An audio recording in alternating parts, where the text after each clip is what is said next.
Many people would have given up, would have fallen apart, would have let the system take them, split them up, send them to foster homes. But Sarah Miller hadn't raised quitters. She had raised fighters. The day after their mother's funeral, the girls sat in their tiny apartment, shell-shocked and grieving, trying to figure out what to do next. "Social services will come for us," Lily said quietly. "They'll try to split us up.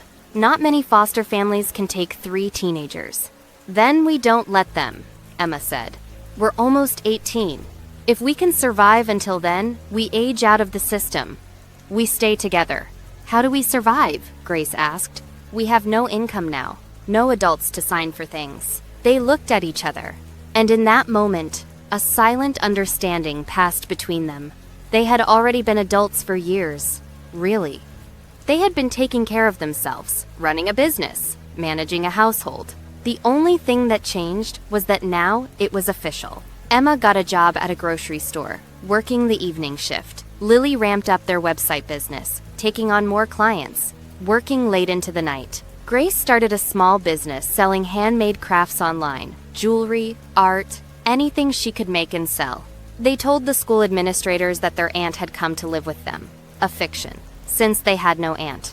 They told the landlord the same thing.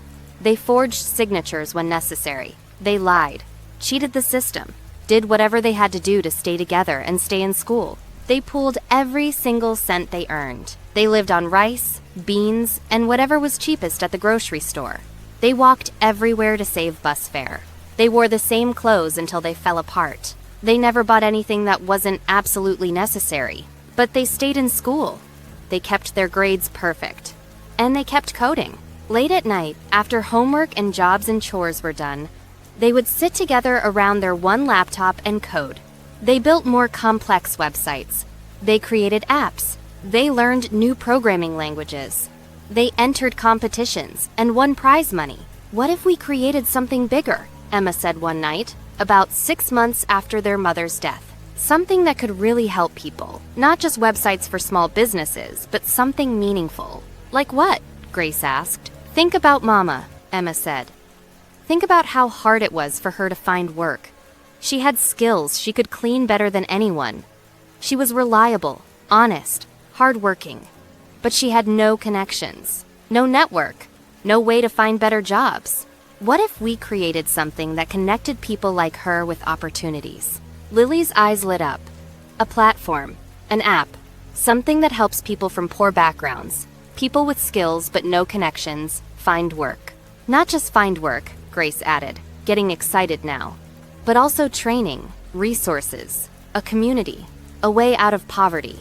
They started building that night. They called it Job Connect. It took them a year and a half to build the first version. They worked on it every spare moment, sacrificing sleep, social life, everything. They taught themselves new programming languages, design principles, and business strategy.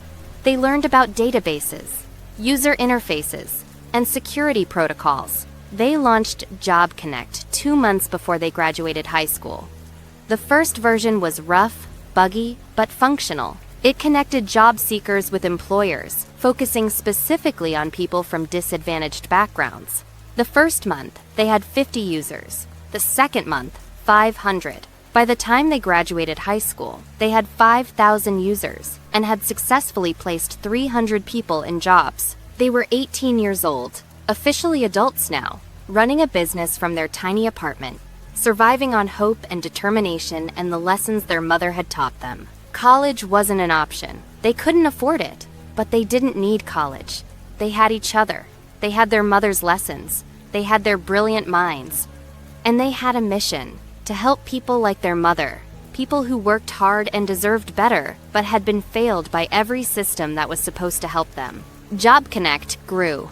Word spread. Media outlets started covering their story.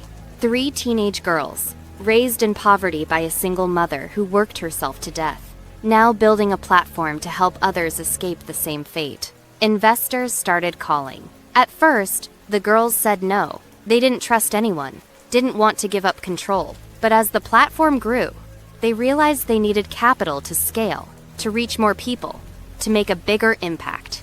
They were careful. They negotiated hard. They refused to give up majority control. They found investors who believed in their mission, not just their profit potential. Within 2 years, JobConnect had 1 million users. Within 3 years, 10 million. Within 5 years, it was operating in 20 countries, connecting people with jobs, training, resources, and hope. The girls moved their company to a real office, hired employees, expanded their services. But they never forgot where they came from. They never forgot their mother's lessons. They started programs specifically for single mothers. They created scholarships for children from poor families. They built community centers in low-income neighborhoods. They poured their profits back into helping others. By the time they were 25, JobConnect was worth $500 million. By the time they were 28, they had been featured on the covers of every major business magazine in the world. Parker Industries, named after their mother's maiden name as a tribute to the woman who sacrificed everything for them, was a household name. The 3 girls from a one-room apartment were now 3 women who had changed the world, who gave millions of people opportunities they never would have had otherwise, who proved that poverty doesn't define potential, that circumstances don't determine destiny. They were successful beyond anyone's wildest dreams. They were respected, admired, and praised. But they never forgot the cost. Never forgot their mother's tired eyes, her worn hands, her cough that never went away. Never forgot the father who abandoned them, whose cowardice set them on this path of struggle and determination. And they never, ever forgave him. David Miller had spent 28 years running from his shame. After leaving the hospital that night, he had ridden the bus to Denver, gotten a job at a construction site, and tried to forget. He rented a room in a boarding house, worked long hours, and drank himself to sleep every night. But a father never truly forgets his children, no matter how hard he tries. He thought about them constantly, wondered what they looked like, wondered if they were healthy, wondered if Sarah hated him, wondered if his daughters even knew he existed. After a year, the guilt became unbearable. He tried to go back. He bought a bus ticket, rehearsed what he would say, promised himself he would make it right.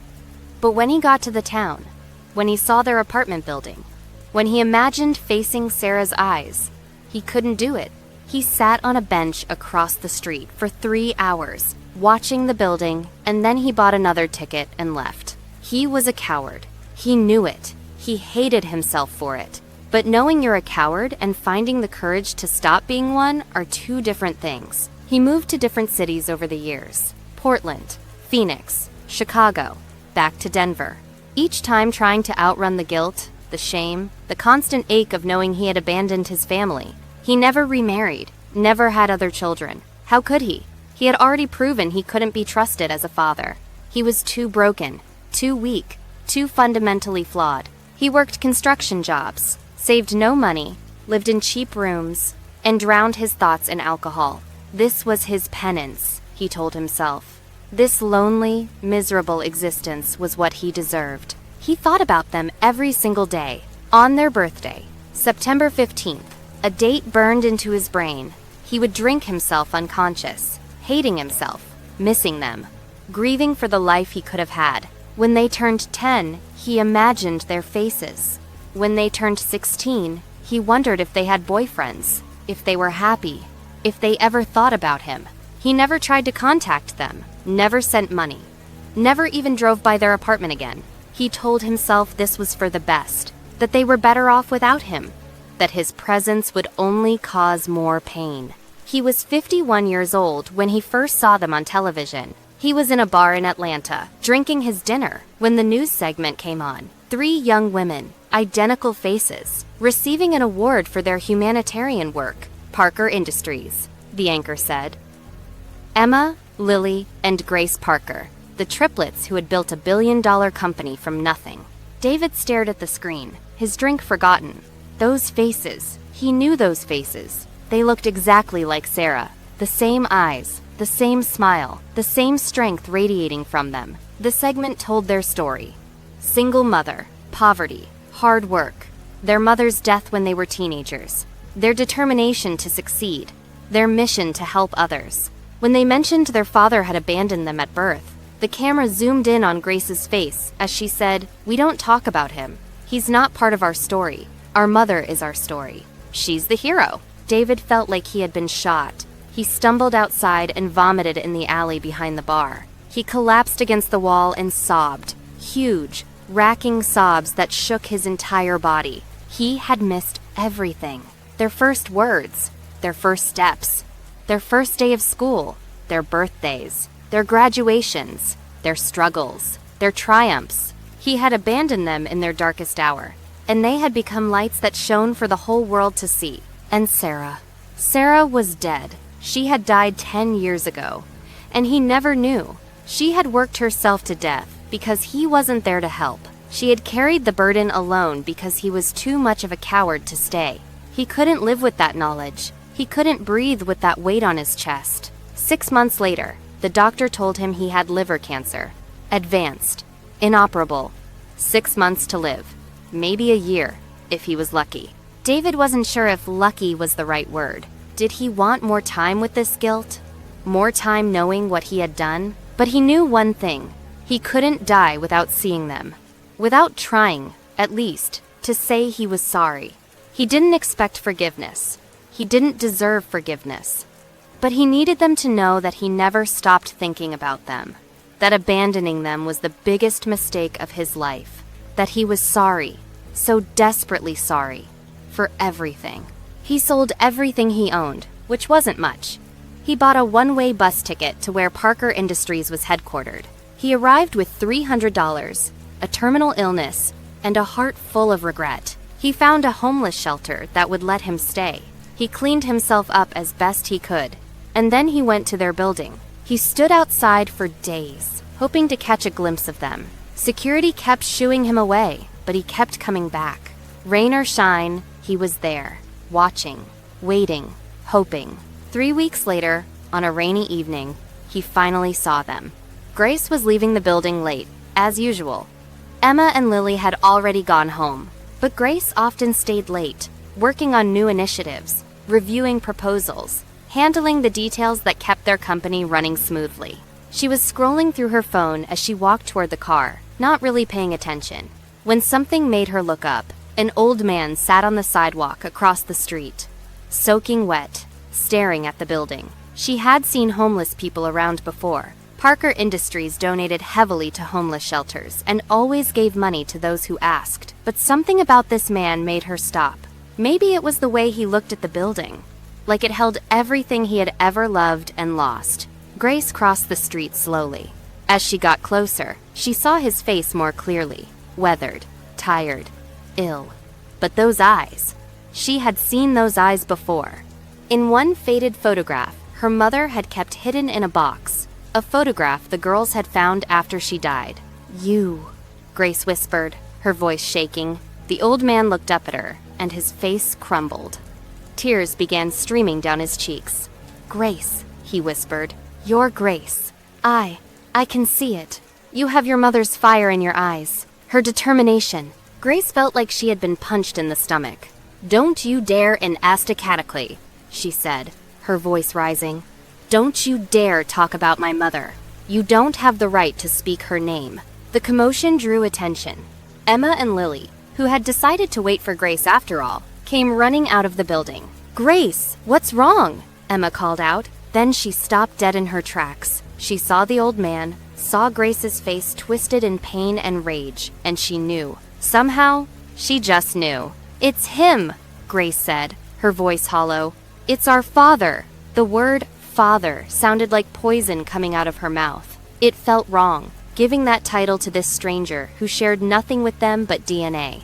Lily's face went pale.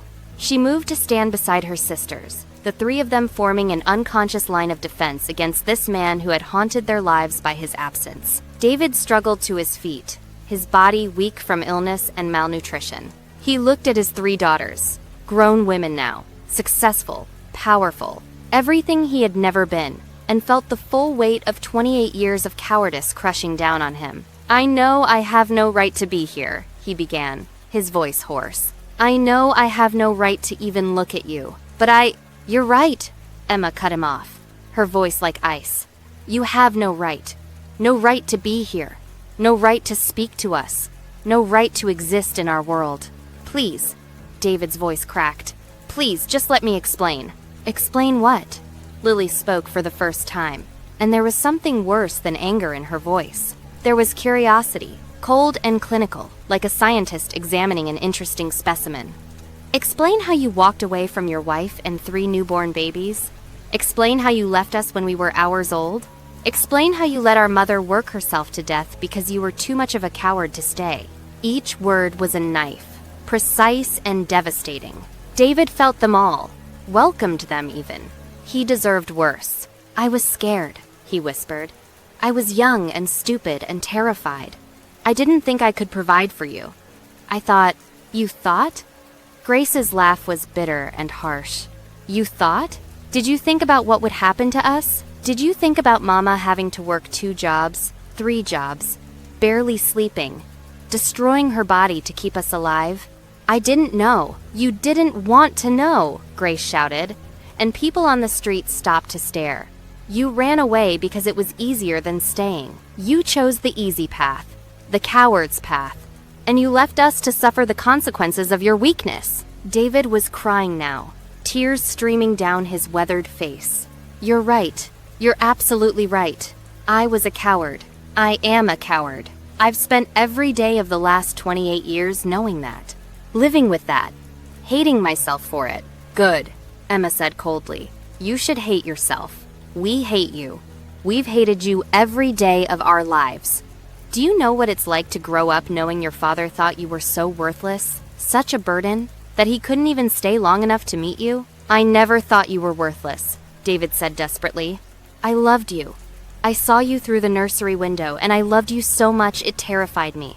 That's why I left. I was afraid I would fail you, that I would drag you down into poverty and misery. So instead you left Mama to do it alone?" Lily's voice was quiet but devastating. "You loved us so much that you let our mother shoulder the entire burden by herself? That's not love. That's the opposite of love. Love stays. Love fights. Love sacrifices. You did none of those things." David had no defense. There was no defense for what he had done.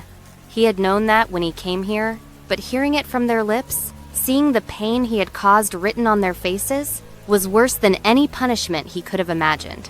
"I know," he said softly. "I know all of that. I'm not here asking you to understand. I'm not here trying to justify what I did. I'm just here to say I'm sorry. To tell you that I'm sorry, and that I love you, and that I'm proud of you." "Proud?" Grace's voice rose again.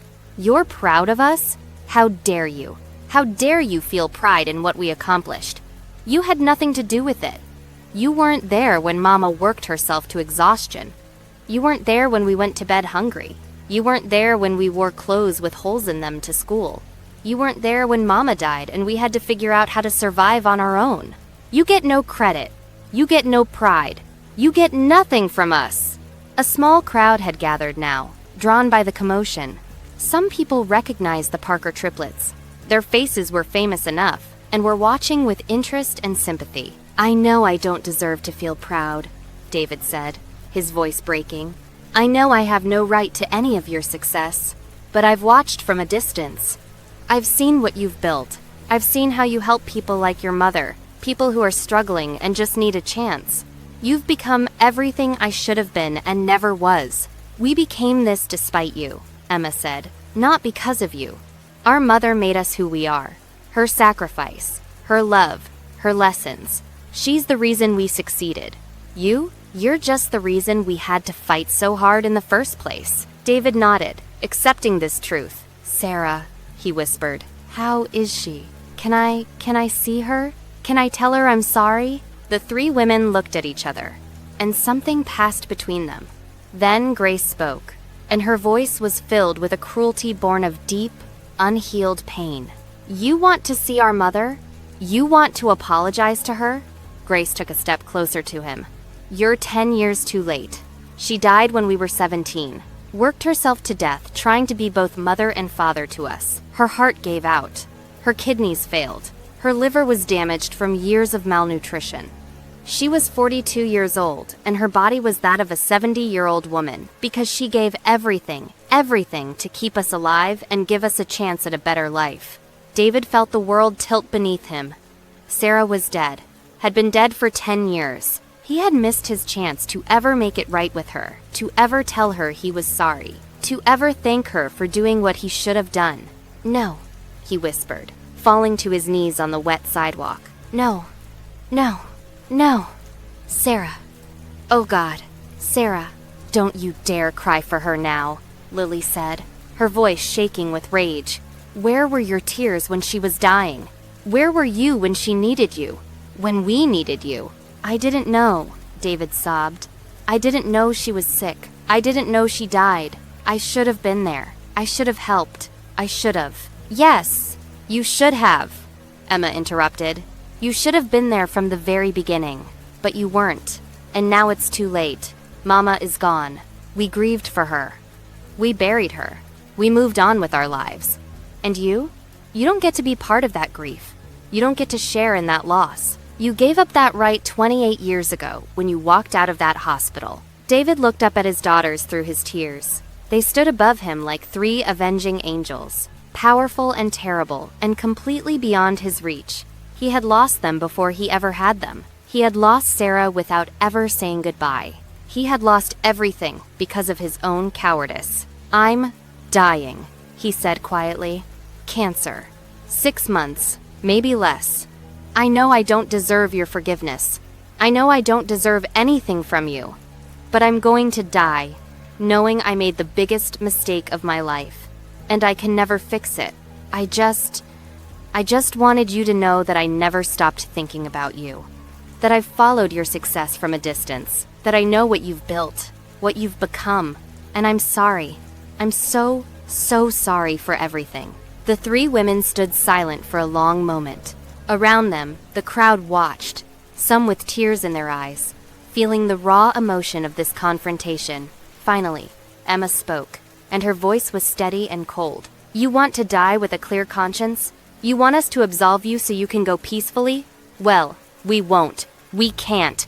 What you did is unforgivable. You don't get peace. You don't get closure. You don't get our forgiveness. But we want you to know something," Lily continued. "We want you to understand exactly what you missed. We want you to live with that knowledge for whatever time you have left. You missed being part of something meaningful," Lily added. "You could have been there. You could have helped. You could have been the father we needed. And in return, you could have been part of our success, part of our family, part of something bigger than yourself. But you chose to miss all of it," Grace finished. "You chose fear over love, comfort over responsibility, selfishness over sacrifice. And now you want to show up 28 years later, dying, looking for forgiveness, looking to ease your guilt?" The three women stood up together, a united front, stronger together than any father could ever be. "No," Emma said firmly. "We don't forgive you. We won't forgive you. You need to live with what you did, and die with it too." "We succeeded," Lily said. "We built an empire. We changed lives. We made our mother proud. And we did it all without you. We didn't need you then, and we don't need you now." Grace looked down at this broken man, this stranger who was supposed to be her father, and felt nothing but emptiness, where anger had been moments before. "Do you know what the worst part is?" she asked softly. "It's not that you left. It's not even that you let Mama die alone. It's that you're not even a real person to us. You're just an absence. A hole where a father should have been. You're nothing. You mean nothing. Your presence in our lives was so insignificant that we built everything without even considering you. You're irrelevant." Those words, "you're irrelevant," hit David harder than anything else, because they were true. He had made himself irrelevant to his own children's lives. He was a footnote in their story, if that. A cautionary tale about what not to do. Nothing more. "I understand," he whispered. "I understand." "Do you?" Emma asked. "Do you really understand that you threw away the only thing that matters in life? Family, love, connection. You threw it away because you were scared, and now you have nothing. You are nothing.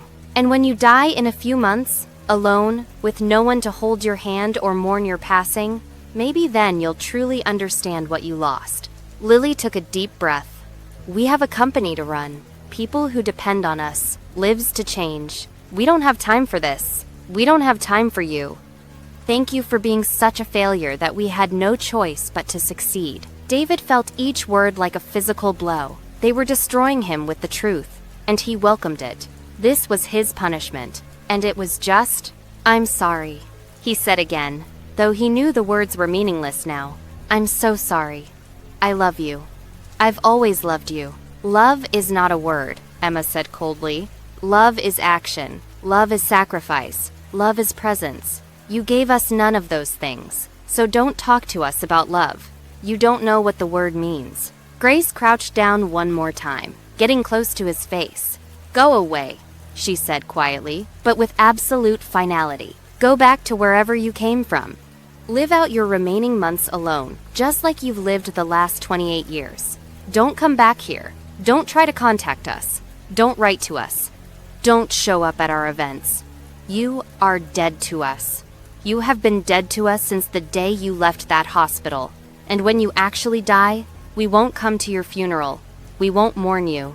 We won't think about you, because you are nothing to us. Do you understand?" David nodded, unable to speak, his heart breaking into pieces so small they could never be put back together. "Good." Grace stood up. "Goodbye. I hope your last months are filled with exactly the pain and loneliness you deserve." The three women turned and walked away together, arms linked, supporting each other the way they always had. They didn't look back. Not once. David remained on his knees on the wet sidewalk, watching them go, watching the doors of Parker Industries close behind them, cutting him off from them forever. The crowd that had gathered began to disperse, some shaking their heads, some crying, some muttering about what they had just witnessed. A few people approached David, asking if he needed help, but he waved them away. He stayed there for hours after they left, kneeling on that cold, wet sidewalk, staring at the building his daughters had built, the empire they had created without him, the lives they had changed despite him. Finally, as dawn began to break, he stood up on shaky legs. His body was failing him. He could feel it, but that didn't matter anymore. Nothing mattered anymore. He had come here hoping for forgiveness, for closure, for some small acknowledgement that he mattered to them, that his regret meant something. But he had received something else instead, the truth. The brutal, unvarnished truth about what he had done, what he had lost, what he had become. He was irrelevant. His daughters had said it, and they were right. He had made himself irrelevant to the people who should have mattered most in his life. David Miller walked away from Parker Industries for the last time, disappearing into the early morning light, carrying nothing but his guilt and his regret, and the knowledge that he had wasted his one chance at something meaningful. Inside Parker Industries, the three women stood in the lobby, holding each other, trembling from the confrontation. They stood in silence for a moment, processing everything that had just happened. "Do you think we'll regret this?" Grace asked. "When we're older, when he's dead, will we wish we had forgiven him?" Emma shook her head slowly. "I don't think so, because this wasn't really about him. This was about us, about acknowledging our pain, about refusing to pretend that his abandonment didn't devastate our lives, about honoring Mama's memory by refusing to let him rewrite history, to pretend he was always sorry, to act like he would have come back if only he'd known how to find us. He could have found us any time," Lily added. "We weren't hiding.